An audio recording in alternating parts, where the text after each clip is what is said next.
All right, and we're live. Wow, thanks everybody for joining. For those of you that will wind up catching the replay, we greatly appreciate you guys tuning in. Today we are here to have an honor to have a very special guest in the house today. We've got Will, the bow tie sober guy, in the house, and we want to talk about the subject of reinventing yourself. So actually, this is kind of the perfect sort of segue slash intro for you because this bow tie silver guy is a relatively more recent endeavor for you, if I understand correctly. So, why don't you give the good folks a little bit about your background, and we kind of start off the conversation around self reinvention. Awesome. Well, I really, really appreciate you having me. I'm excited to be here and yeah, share my reinvention because really that's what it is. And it's funny. I go by the moniker, the bow tie sober guy, and it's funny. I'm an alcohol. I'm a recovering alcoholic, and so and I love my journey. It hasn't been easy. A lot of reinvention, but it's been worth every minute of it. And it's kind of funny. That name was given to me by someone else. And I've worn a bow tie for a number of years, and part of it was just who I was, and I like to be different, unique, and stand out. And so I started wearing it years ago. And then when I first got sober, someone came up to me and said, "Hey, you're the bow tie sober guy." And that was about 7 years ago, 6.5 years ago. And it has stuck ever since. And so even my company's name is Bowtie Living. And we'll talk about it, I'm sure, but it's really the bow tie is a metaphor in Okay. reality for what I do. And it fits for what we're going to talk about tonight very, very well. Okay. Well, yeah, maybe we want to dive a little bit into that metaphor. So, what exactly is the bow tie metaphor? Well, so, life is a four-letter word. Right. Right. And so it definitely is filled with its ups and downs. There is no doubt about it. I've had my own share, believe me. And so if you think about what is a bow tie is nothing but a piece of material, just like a shirt or a vest or anything like that. It's just a piece of material, right? And it's cut in a different shape and that kind of thing, which is again part of the metaphor. We're all different. We're all cut differently and created differently. But when you take and look at a bow tie, what is it in the bow tie that actually holds it together and makes it a beautiful bow tie from just a piece of material? It's the knot, Mm, right? okay. So if you think about, we all have knots in our lives. And when I say knots, it's KNOTS, but we also have a lot of knots like I'm not good enough, I'm not worthy. But it's Right. really the knots, the trials, the challenges, the trauma, the obstacles, the things that we run across through our lives, right? But I believe that it's those same things, just like me being an alcoholic. I struggled with that disease for my entire life. And part of my story is, I mean, it was bad. I literally was drinking against my will before I was able to finally get sober. I could not drink. And now I look at that experience and I look at everything that I've gone through in my life, and those are all knots. But it's those knots that have created what I have today. Like one of my favorite things is I literally came from bottom of the bottle to the top of the mountain. Yeah, and that's something that's like kind of important, especially for people that, feel that they're kind of stuck or in a rut or they're in a situation where it's like, okay, nothing's changing. I don't see like any real way to, any real pathway to get out of this. So it's just, okay, I'm resigning myself to my fate. I'm just going to like be stuck here and be here. Kind of the advantage of, especially the time that we live in now, too, especially. It's there are a lot more tools that are a lot more Mm-hmm. accessible to help you kind of reinvent yourself. Because I've had to do that before too, as well, like go through my own sort of personal renaissance, or reinvention, Right. in order to break the mold of where I was in order to get to where it is that I wanted to be. And even right now, right, currently going through a little bit of a reinvention, Mm-hmm. just based off of everything that's happened over the last couple of years. Mm-hmm. So for people that may not necessarily be like familiar with you or say like your journey, maybe you want to rewind the clock back a little bit and say like, okay, kind of 10 years ago, where exactly were you at, and then what sort of led you to say, hey, I need to kind of make a change. But then when you decided to make a change, how did you pick the direction you want to go into? Because that's a really key element that, a lot of people are ready to make that change out there, but they just don't know, like, all Mhm. right, I'm ready for it. I just don't know how to go about Well, that's an interesting question in the fact that, I believe that we reinvent ourselves almost every day. I mean, we have the ability to do that. Um, and one thing I want to preface this with, my issue is alcoholism, but that's not everybody. And I understand that. And I use that as an example. And that's my story. It doesn't have to be your story. We all have things. We all have things that are these obstacles, these trials, these traumas, these things that I believe keep us to where we're at. Albert Einstein said, this is such a great quote, and I'm going to paraphrase, but basically he said, we can't use the same mind that got us into the place we're in to get us into the new place, right? it. So we have to make those changes. And so my story is, I mean, truly, I was an alcoholic since I was born and had my first drink at the age of 16, which is old for some, young for others. But, I went through that in my life, and there was a period in my life where, I was growing up and everything was fine. But I never drank responsibly. I just didn't. When I look back again at my story, I just didn't drink responsibly. But I was able to really succeed, and I had a good life. And I went to college and really started building the American dream, and got married, had 2 kids. We had the house, we had the cars in the driveway, we had the vacations, we had the 2 boys that were in sports and travel. We did all these different things, and life was really, really good for like 15 years. And then life happened. Right. And life happened to me back in 2009. And I literally went through a 6-year period, 6.5 years, where all those things that I'd worked for the last 15 years to get, lost them all. Now, I didn't lose the marriage, that came later, but that's okay. That's another story. And again, it's just part of my story, but lost it all. And that's where I really became a true alcoholic, in the sense that I just could not drink. And I lost jobs. I didn't work. I did all these things. And then 2017 was really a pivotal year for me. So when you look back at that, that wasn't that long ago. I mean, it really, really wasn't that long ago. And in 2017, I tried to get sober on January 1st, because that's a day that a lot of people do, that they try. They wake up after New Year's Eve and they're like, oh, I can't go on like this. Yeah. And so I had that same aha moment. And now, I had tried for about 5 years to get sober before that, like literally for 5 years. And 2017, I got sober, and then I relapsed like 5 weeks later. And then this is really interesting. I was thinking about this.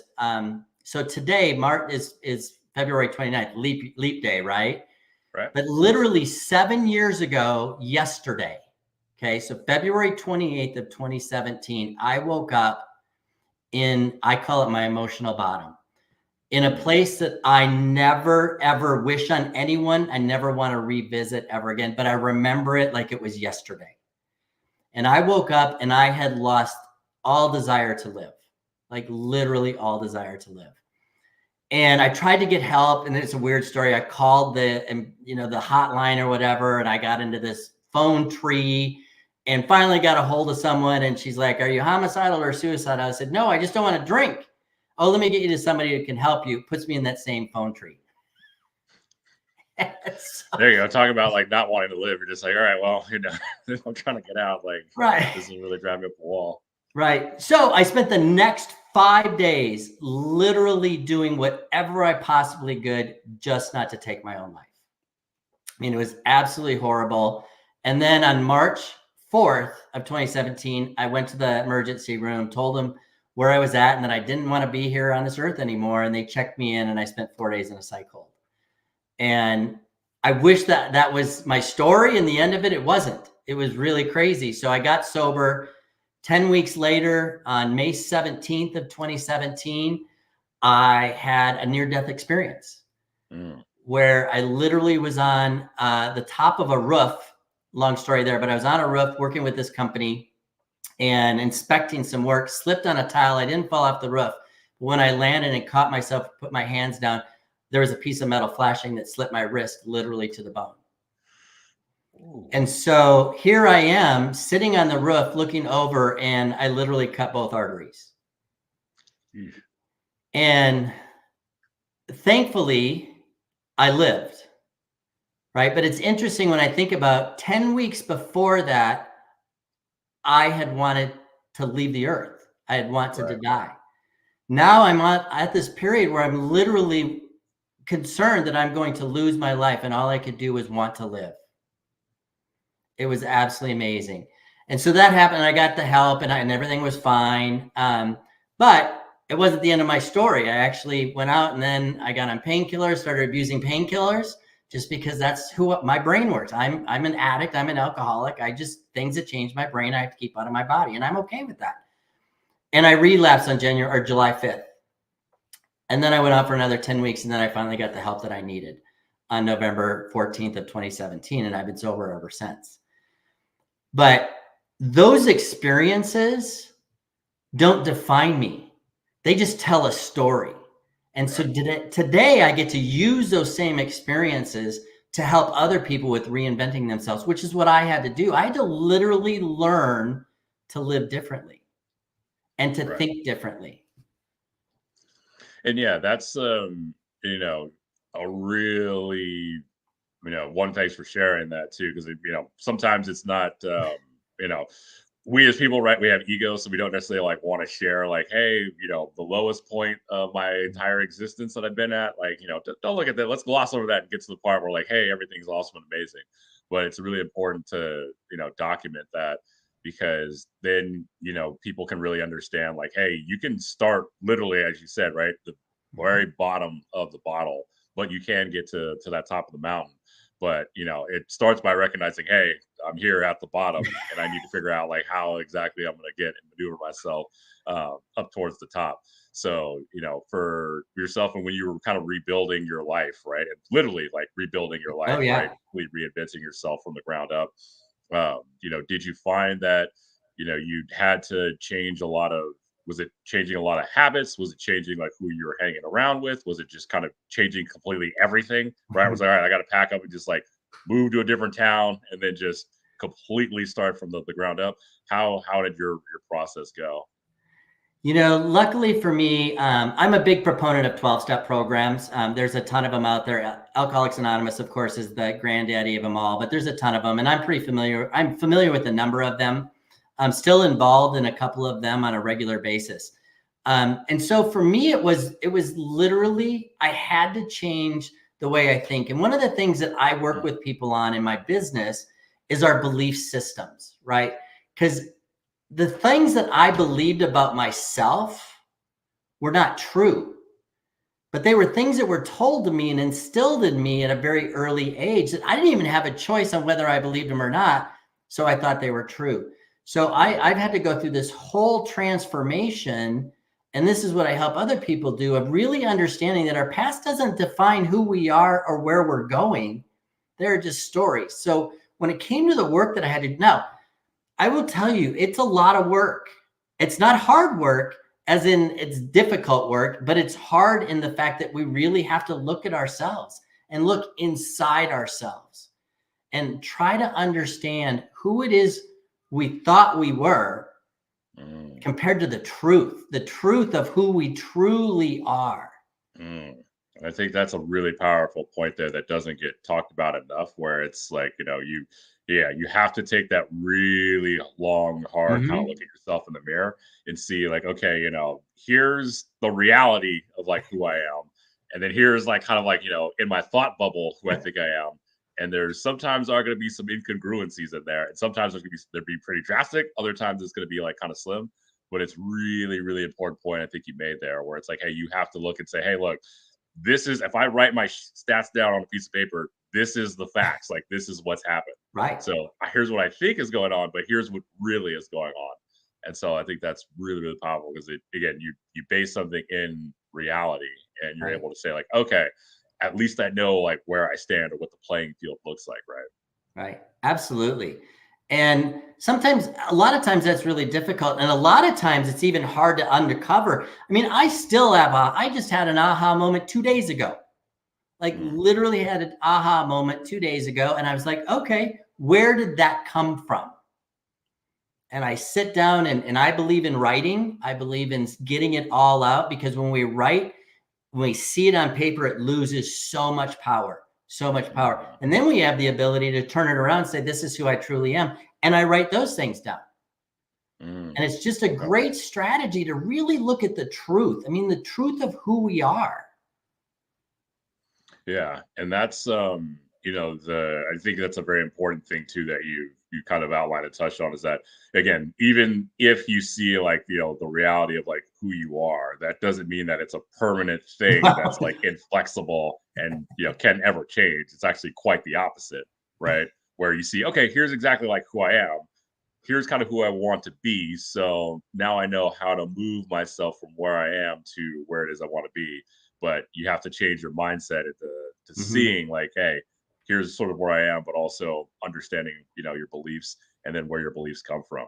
And I kind of want to dive a little bit into that question, but first we'll look at a couple of comments that we got going on here. We've got Mike Spillman's Future U University.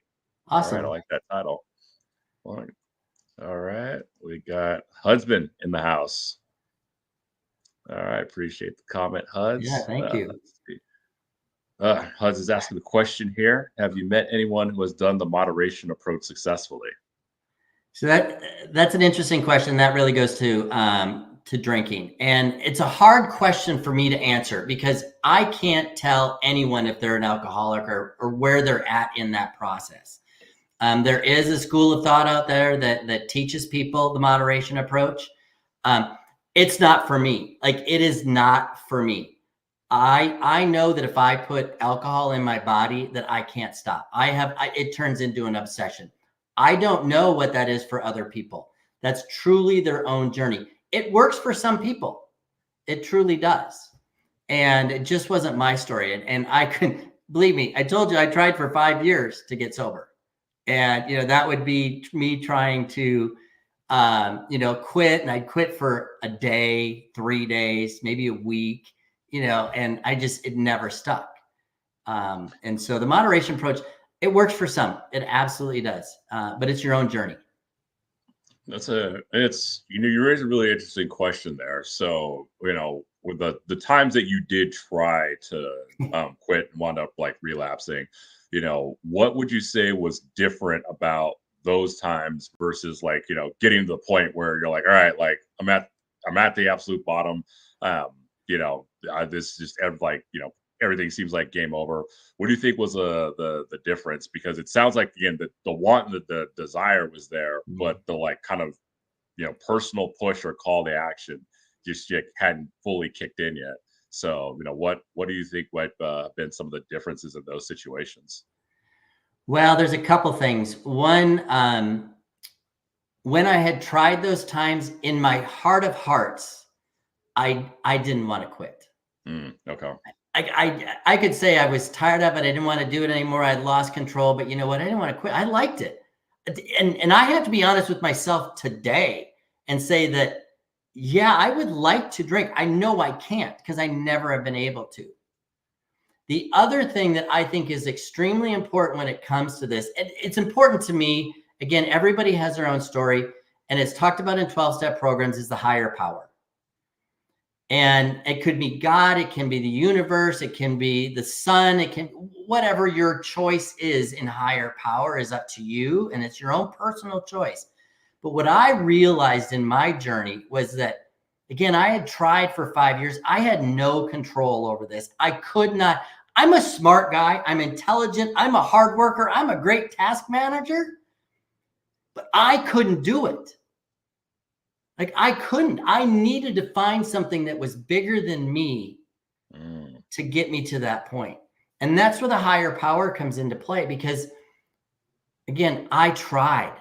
But as soon as, and this is the word I use all the time, as soon as I literally surrendered that I was an alcoholic and I could not put alcohol in my body and there was a better way, and surrendered that, is when I gained freedom. mm. It's such a paradox. Yeah, and it's sometimes right. Like for me, one of the most difficult lessons I had to learn, throughout the years was just like learning how to like ask for help, right? Because it's like, oh, I know how to do this. I'm industrious. I'm smart. I'm crafty. I can figure this out. And then just getting my ass handed to me, and then realize like, you know what, like there are things that are beyond my current scope of skill sets or capabilities or abilities. So I need it pains me to do this, but it's like, all right, I need to ask for help, right? And so that's Right. something I've definitely incorporated a lot over more recent years where it's like, okay, when I'm struggling out, it's like, all right, I need help. Like, please make life a little bit easier on me. But it's definitely a very important lesson, right? Is Mhm. learning how to really, like you said, um, ask for help and find something that's beyond yourself, because we often again do feel very much like, hey, we can be the masters of our own universe, we can control everything, and it's just like, life is actually quite the opposite, right? So Yeah. now when it came to your own personal sort of you know reinvention, how did that impact a lot of your existing relationships? That's a really good question. And I had mentioned earlier about my divorce. And it was something that my personal relationships changed. I didn't lose a lot of friends, really, the people that I drank with. And I was the end, I drank by myself. I mean, I was a complete loner, isolator. I didn't want to have anything to do with anyone. And if I did, they were other alcoholics. So uh, birds of a feather, right? Right. And so there wasn't a problem in that room. But once I got sober, there was a lot of reconstruction that I had to go through. I had mentioned I have two boys, and I had to go through and really build those relationships. And I feel unbelievably blessed today in the fact that I have an unbelievable, great relationship with those, and they're young men. And it warms my heart every single day, because of the relationship that I've been able to build. Now it takes time, and I had to live differently. I had apologized over and over and over and over and over when I was drinking for all the stuff that I did, but it was empty promises because I went back to the bottle. Right. So then, I got sober, and I really had to live differently and show people that I was different. And in that, yeah, there were a few people here and there that I lost, but I also know a lot of people that literally have to change everything. They have to change all of their friends. They can't hang around with the same people. Get a new network. And I encourage that. If that's where you're at and they're trying to push you in that, and that's not what you want, that's not good for anybody. Hmm. Whether it's alcohol or anything else, that's just not good for anybody. If they're not encouraging you on your journey, why are they your friend? Right. Um, and yeah, and then in recovery, my marriage did end, but that was again part of my journey. And we still, we talk, we can talk, and we've both been able to move on. So it had ran its course, and it was time to move on. So, but that is part of it. It can absolutely be part of it. Mm. And so, being I'll ask this question, being it kind of relates to reinventing yourself, right? Because, when you cross over to being a parent, right, you kind of have to reinvent yourself a little bit into like, hey, I'm in parent mode now, right? How did that sort of change and shift, your perspective on, life in general, but also, how do you factor it into your more day to day and where you see like, your future going? Well, you know, luckily for me, I've been able to repair those relationships, and they were not torn. They were torn down, but not to a point that was not repairable. But being a father is it's the coolest thing that I could ever say has ever happened to me. Even though the challenges, and we went through as a family a lot of struggles and a lot of challenges and a lot of obstacles that they had to live through, and that was probably the hardest thing for me as a man, was because I felt like a failure. Again, that was one of those beliefs that wasn't necessarily true. Hmm. And so in recovery, what I've been able to do is really be there as a father and a support figure. And the thing that I probably learned more than anything is to be an active listener. Mm. Okay. And just, you know what? And do it from a place of love and caring, and not what's in it for me, because that was the world I lived in. What's in it Hmm. for me? It's all about will. And I was selfish, self-centered, self-seeking. And you know what? I can still go there really easily. But in today's world, I really try to step back and say, how can I be of service in this relationship? Not Mm. get taken advantage of, and Right. not do it from a codependency state, but how Right. can I be of service that is really empowering to both sides of the relationship, which is what I've been able to do as a parent with my two boys.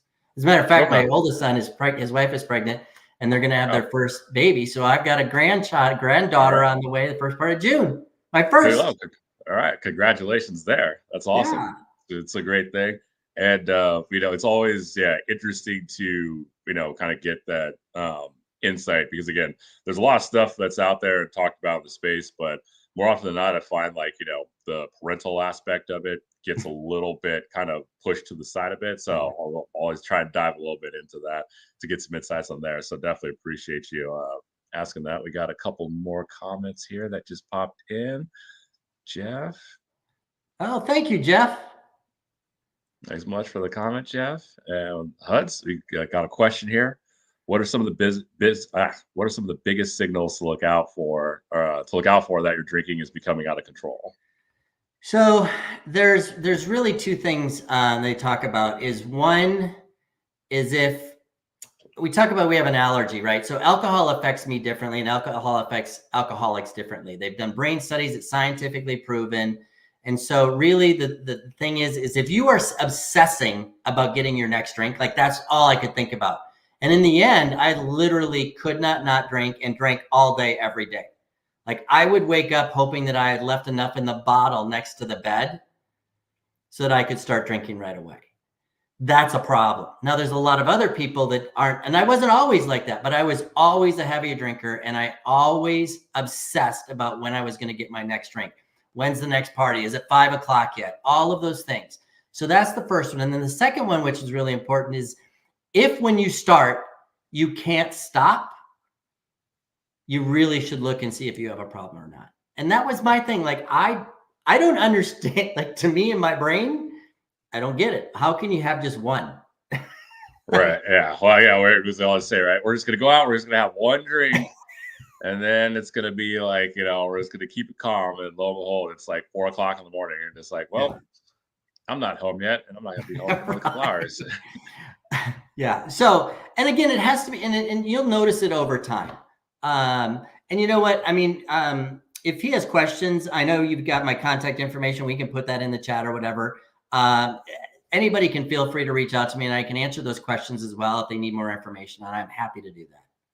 Yes, everybody definitely look in the description. I left Will's contact info and his links down in there as well. And again, we'll have a section where I'll give a full plug and everything. But Awesome. what speaking of though, in your what you're currently doing, maybe you want to dive and touch in a little bit on that because you actually are working on something pretty cool right now. Yeah, I'm really, really excited. I relaunched my business recently, late last year. And really what I'm doing now is I want to help. I was in the professional world for all of my career. I was in sales. I was in sales leadership for most of my career and executive level positions. And really my passion is taking all the things that I've learned in my recovery journey, but also in my business journey, and really helping aspiring entrepreneurs to turn their dreams into reality. We all have something inside us. I believe we're all special human beings. We all have something that we were put on this earth to do. And many of us want to pursue that. We just don't know how. Or we start and we get stuck and we get scared and we get fear and the bills come and I don't have revenue. And we have all these things that happen. And I love, in my career, I was able to do that. I was a startup specialist, turnaround specialist. So I did that with companies.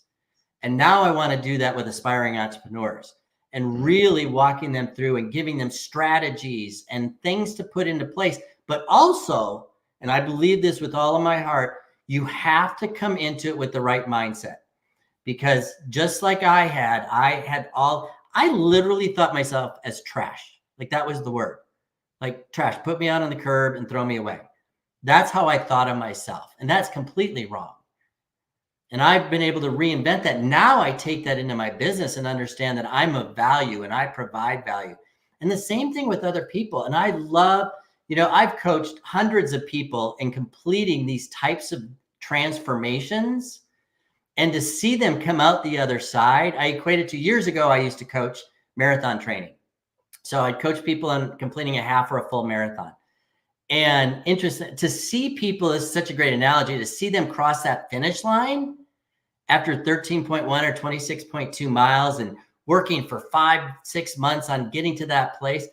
It was amazing. And now I get to do that with business people and entrepreneurs that really want to do that same thing. And so it really warms my heart to be able to do that. Yeah, no, I love that because I'm just the same reason why I've been in the coaching business for 11 years now, and it's just your clients do kind of become your children, right? Where you do help them Right. overcome right their own little problems and struggles, but they do it on their own, right? Yeah, So people would ask like, "What's your success rate?" I'm like, 0%. It's all 100% on my client. Like they get up there, they hit that home run. It's 100% theirs. They did so that. true. That's a large reason why we when a couple other good coaches, good friends of mine that are coaches, approached me about formulating this Minute Now community that we have, Mhm. was like, yeah, totally in, because again, we are able to go in there and just really help coach a lot of people from multiple different perspectives. Throughout wherever it is that they're trying to do, because a lot of guys are trying to level up in different ways. So Right. first, it's like, hey, what does that mean to you? And then two, how can we deploy all of our resources and insight to be able to help you walk yourself, through that. So semi shameless plug, but if you guys are interested, there's a little link there below that you guys can check out. Now, the question I really want to ask you Yeah. is, how do you deal with and manage the fear aspect? Because there's a large part of reinventing yourself that is really scary, and it keeps Mhm. a lot of people away from going through those motions, the steps, because there is that sort of fear of the unknown, or if this doesn't work out, or what if I fail, or whatever. So how do you personally manage the fear aspect of it, and how do you teach other people to manage that fear? Yeah, fear, it's one of those funny things, right? And we were designed, our brains are designed to protect us. And we have to understand that before we do anything. I'm all about understanding, like really that's the first thing. Let's understand where we're at. And so we have our lizard brain, right? That literally kept us from, being eaten by saber-toothed tigers. And, today the saber-toothed tiger just takes on different shapes.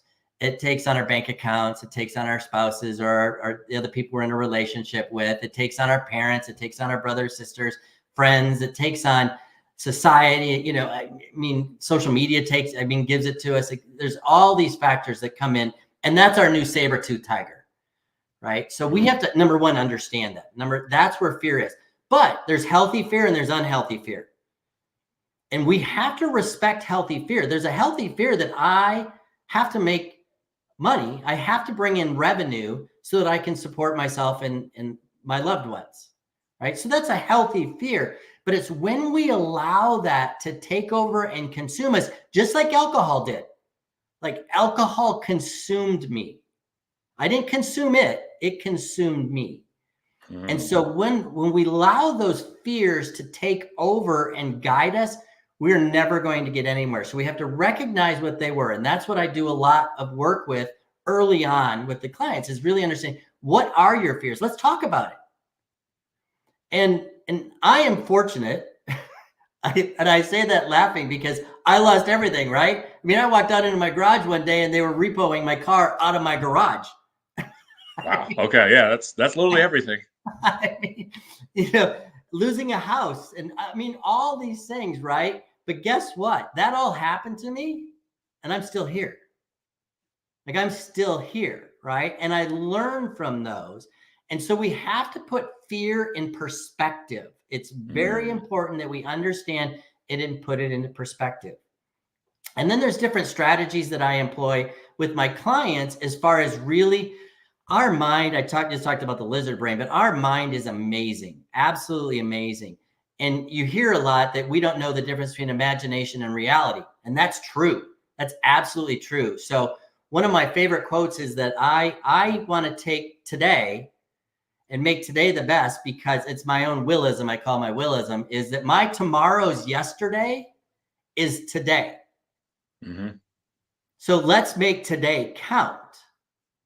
And so when we do that, is we can literally use our mind and create new memories of things that haven't happened yet, that we will propel us to achieving those things, because it's a memory. Just like those bad memories and those other good memories, we can create that in our mind. It's an Mm. incredibly powerful strategy. I have things written out, like long form, handwritten, of where I see myself by the end of this year and in the next 5 years, and what my life and what my business looks like. And so I think about that all the time.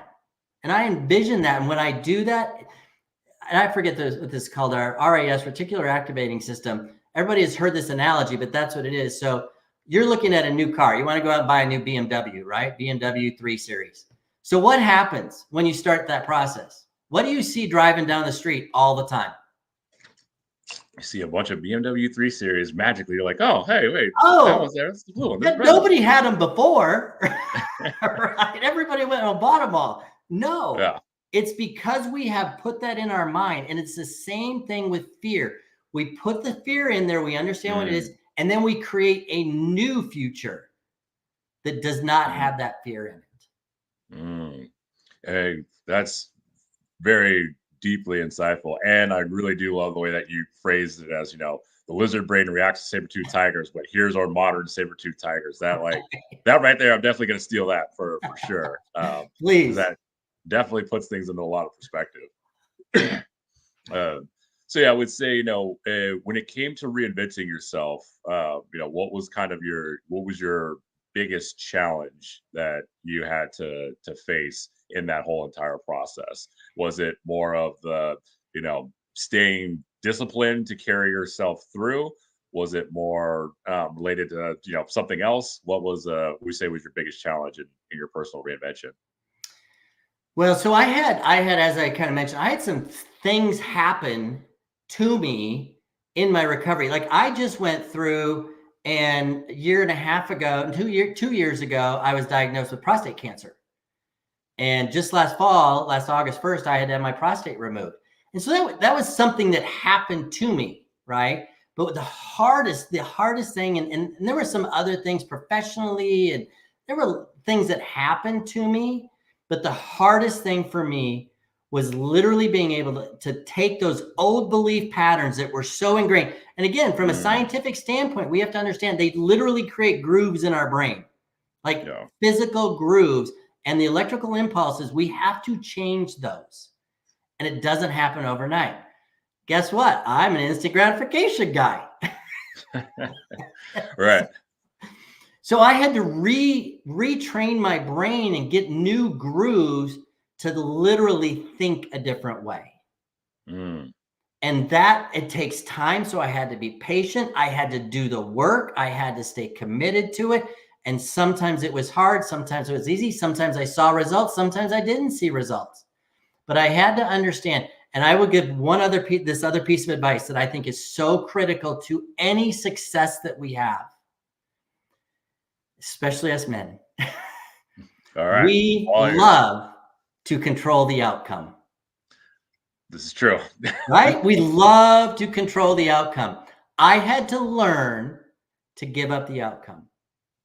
I had to set a goal of what I wanted, but I had to do all the things necessary to get there. But I had to truly just let go of the outcome. And when I did, this is another paradox. As soon as I was able to do that and truly let go of the outcome was better than I expected. Yeah, it's amazing how that happens, because I've had to tell that to a couple of coaching clients throughout the years, where it's like, detach yourself from the outcome, and then you'll find that the outcome, happens, but in a much more grandiose way than you originally intended. So, but hearing your approach and methodology through that, it was definitely took a couple of notes in there too. So, Awesome. My question, which raises another good question though, which is, how do you continue to stay, motivated or disciplined, or on the pathway when you aren't seeing the results, right? Because that's what derails a lot of people, right? It's like, I've been working at this thing for 4 months, I'm not seeing any results. Like, what do I, why am I still doing this? What's the point of all this? How do you keep yourself going and pushing through when you are doing all the work and doing the hard stuff, but you aren't necessarily seeing the result? So the first thing I will say is that we have to learn to give ourselves grace. We have to learn to give ourselves grace, because we are our worst critic. We will beat ourselves to a living pulp if we allow ourselves to do that. And so for me, I have to continue. And that's why I said I write down these things, right? I literally write them down and I stay focused on those things. And I also, like, one of the last things that I work with my clients on after we've gone through this process to get them to where they're at and they're really starting to see those results is it's all about action. As long as I'm taking action, sometimes it's big action. I have days where I don't do anything, that I just really struggle. But I'm like, okay, that was today. Tomorrow is going to be different. And then I get up and I go through it again. And I'm always taking action. And when I'm taking action, I'm celebrating that as a victory. Again, not looking for the outcome. Because when I'm focused on, I haven't made the $15,000 that I need to yet, guess what? I'm focusing on the outcome and I'm focusing on something I don't have. Instead of really saying, where am I at today and what am I doing? And then creating that plan again. And I have a plan every day. I write down on note cards. Every day I write down 6 things that are going to move the needle that day. That's my plan for the day. Sometimes I get all 6 done. Sometimes I add 2 more. Sometimes I might get 1. Sometimes I don't get any. But I'm always looking at how do I move the needle towards that. And I focus on the activity, not the result. And I think that's the real like key there. Because again, sometimes we get, in the especially in this modern instant gratification society, right? We always want the result. We're so focused on that result, but it's really the action that is the real important thing and the thing to be focused on. And you continue to do the action. Yeah, the result will come or will manifest itself in one shape or shape or form or the other. But yeah, taking the fact that you're going through the action as the victory rather than the result being the victory, I think that's a really, really key important mind shift. And it's a bit of a gem right there. Well, the other thing to remember about that is sometimes we are going down the wrong path. Hmm. So if we're not seeing the results that we had anticipated, that's okay. So we step back, right? We pull ourselves back and we say, am I doing the right thing? Am I going the right? And that's where working with like you or I and working with coaches is really, really helpful because it's third party. Right. Right. They can see those things rather than, because when I'm in my own muck, what do I see? Exactly. I see my muck. And so, but we got to pull ourselves back from that and look, and maybe it does mean I have to change course or I have to do something different or add something or take something away, but really looking at it that through the lens of that third person. Yeah, again, that third party objective feedback. And, that's where, again, I've noticed the most success. And not only, when I'm going through my own personal transformations, but just keeping myself in line in general when I have that there. And then, as you outlined too, it's extremely important to, again, have somebody that again, is kind of like a coach or a guide that can help give good, sound, kind of solid advice. Because sometimes you go to the wrong people for that type of, feedback and advice. Like, yeah, don't worry, you're great. Or no, dude, don't do that. Like, keep going this way. And it's like, you sure? And it's like, you got to kind of vet your coaches and stuff too. Absolutely. Yeah. Well, no, I mean, yeah, this has been a fantastic, conversation. And so, we'll cede the platform and the floor to you as we come towards the top of the hour and start to wrap this up a little bit. Let people know like what it is that you're working on, where they can find you. If you've got, any events or anything upcoming, please feel free to use this as a platform to get that, get your message out there. So I cede the floor to you, my good sir. Awesome. Well, thank you. And thank you again for having me. I've really enjoyed this. And, it's, again, my passion is helping other people. It really is, and helping them really reach goals and things that they never even thought possible.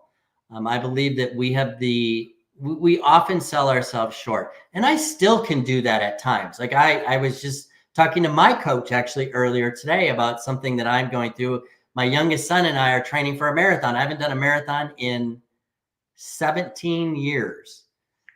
19 years. And he and I are training for one in July. And so, I'm struggling with it. I'm much older than I was 19 years ago. But so I love working with people. And again, it's all about helping those aspiring entrepreneurs, taking those dreams and turning them into reality. You can find me at bowtiesoberguy.com. And there's some information there. There's some different things. Currently, I don't have any group programs. I'm looking at starting one here in the next couple weeks. I am going to be launching my own podcast. So please be on the lookout for that, probably mid-March, which I guess is only 2 weeks from tomorrow. Couple weeks away. So, but I'm going to be launching that. It's going to be called Bowtie Business Breakthroughs. And we're going to be talking to business owners and the things that they went through and how did they overcome it and the challenges, but also not only that, we got to focus on the victories. And so we're going to be talking about, so I have that coming up. I do keynote speaking. So if anybody knows of anybody that's looking for someone to come in and talk to their organization or their team or anything like that, I also do workshops and breakout sessions, helping people really see their, even in the workplace, see how they are part of the team, how are they part of the bigger organization. Leadership development is another thing. And then one-on-one coaching is something that I'm truly, truly passionate about as well. I have a 6-step program that literally takes people and walks them through it. It's based on the 12 steps of recovery, but it's my own 6-step program that really takes and looks at our mindset and our beliefs. But we go through a lot of work, and we go through and we look at what are those things that are holding us back. Because again, we are exactly where we're supposed to be based on how the things that we did to this point. So if we have to change, we have to do something different. And so we work through this 6-step process. So we've got a lot of different things going on. I'm really excited about it, but bowtiesoberguy.com. I don't know, did you put my link to the complimentary workbook that I have? Yes, I have a link. Yes, I have a link to that. It is in the description, but yes, please tell everybody, what your giveaway is. Cause again, giving more value, just doing, a very nice solid for everybody. So yeah, absolutely. If you go to bowtiesoberguy.com/start, START, you can sign up and get a free gift. You can also schedule time with me on my calendar if you want to just talk. And I've got 30-minute blocks there if you want to talk about how we can work together. But that workbook that I gave you is actually part of the workbook. And it's really going to start looking at your beliefs. There's 2 exercises in it that you can do as a really great starting point to see where you're at today with your belief system. And then the second exercise is how do you take those current beliefs and what do you want to turn those into? And so it's really a powerful exercise to go through. I love it. Love it. That's awesome. And yeah, that's again a large reason why I love being in this space and just being able to try and connect people, again help people find the resources and tools that they need in order to get the most out of this life experience. And then that's what we also do here in the Minute Now community, as a lot of you guys that are watching or rewatch this will know. So again, you can check out our link below, but also if you go down to the description, got all of Will's links in there as well. So highly encourage you guys to check it out. And definitely do get that workbook, even if you don't necessarily feel that you need to reinvent yourself or anything like that. It's again just a very good thought exercise as well. So it's always good to just get a little check marker as to where you're at. So yeah, no, this has been a really fantastic stream, a great conversation with a very, very good friend. So Will, it's been an absolute pleasure to have you on. And guys, thanks very much for tuning in. We will catch you on the next one. Awesome. Thanks, everybody.